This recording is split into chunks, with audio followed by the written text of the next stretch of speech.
ഞാനിവിടെ ഇന്ന് ഒരു ആം ഹോള് വരച്ചു വെച്ചിട്ടുണ്ട്. അപ്പോൾ ഈ ആം ഹോള് നമുക്ക് കറക്റ്റായിട്ട് അളന്ന് നോക്കാം ഇത് എത്ര ഉണ്ടെന്ന്. അതുപോലെ തന്നെ ആം ഹോളിൽ കറക്റ്റ് ആവാതെ വരുന്ന ഒരവസ്ഥയുണ്ട്.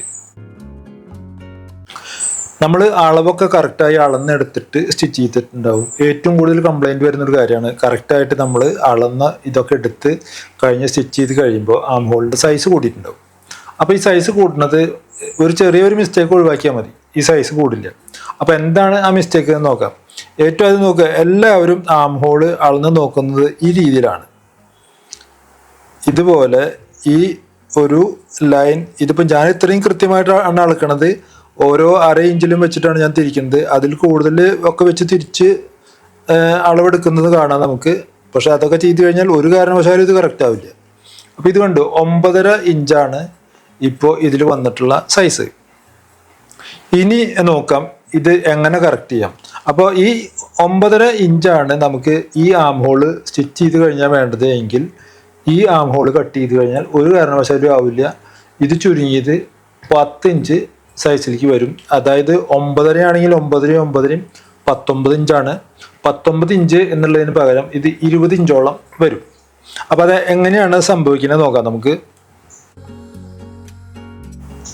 ഇത് കണ്ടോ, ഇതിൻ്റെ മുകളിൽ നമുക്ക് ഇവിടെ ഷോൾഡറിൽ 1/2 ഇഞ്ച് സീം അലവൻസ് പോകും.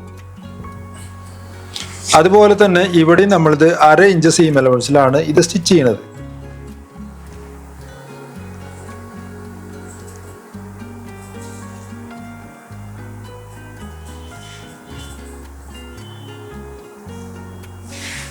കണ്ടില്ലേ, ഇതാണ് നമ്മൾ സ്റ്റിച്ച് ചെയ്യുന്ന ലൈൻ.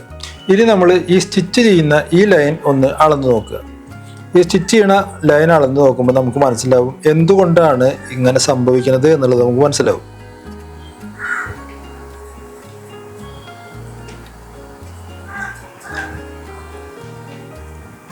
ഇത് കണ്ടു, 9.25 ഇഞ്ചായി ഇത്. അപ്പോൾ 9.25 ഇഞ്ച് എന്ന് പറയുമ്പോൾ 4 ഇഞ്ച് ഇത് എന്ത് തന്നെ ആയാലും കൂടി. അപ്പോൾ കാലും 1/2 ഇഞ്ച് കൂടും. അതുകൂടാതെ ഫ്രണ്ട് ആം ഹോള് കയറ്റി കട്ട് ചെയ്യുന്നതിൻ്റെ വ്യത്യാസം കൂടി വരും. അപ്പോൾ ഇത്രയും വ്യത്യാസം വരുന്നത് കൊണ്ടാണ് നമ്മുടെ ഈ ആം ഹോള് കറക്റ്റായിട്ട് കിട്ടാത്തത്. അപ്പോൾ എന്ത് ചെയ്യണം, നമ്മൾ എപ്പോഴും ഈ ഉള്ളിൽ കൂടെ ഇത് അളന്ന് നോക്കിയതിന് ശേഷം ഇതിൽ കൂടുതലുണ്ട് എങ്കിൽ നമ്മൾ എന്ത് ചെയ്യണം, ഇത് ഇങ്ങോട്ട് കയറ്റി വരച്ച് കറക്റ്റ് ചെയ്യണം. മനസ്സിലായില്ലേ? അപ്പോൾ ഈ കൂടുതലുള്ളതിനെ നമ്മൾ ഇങ്ങനെ കറക്റ്റ് ചെയ്ത് കഴിയുമ്പോൾ നിങ്ങളുടെ ആം ഹോളിൻ്റെ അളവ് എപ്പോഴും സ്റ്റിച്ച് ചെയ്ത് കഴിഞ്ഞാലും കറക്റ്റ് ആയിരിക്കും. നിങ്ങൾ ശ്രദ്ധിക്കുക, നിങ്ങൾ ഇങ്ങനെ വരച്ച ഈ വര മാത്രം അളന്നിട്ട് കാര്യമില്ല.